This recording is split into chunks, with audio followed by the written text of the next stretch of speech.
Ogo Maduvezi, créatrice de la fondation Vitsaf, sensibilisation au vitiligo, Lagos, Nigeria.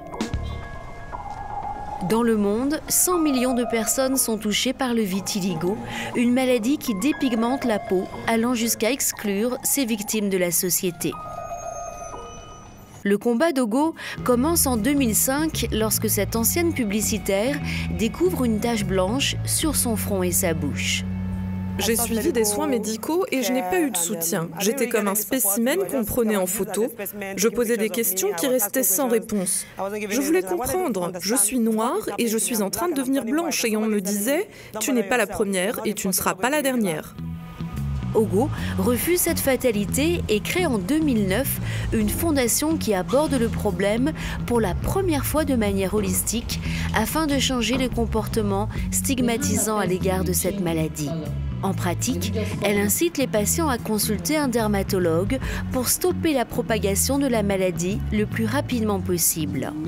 Elle organise également des conférences réunissant patients et scientifiques pour faire avancer la recherche sur cette maladie méconnue.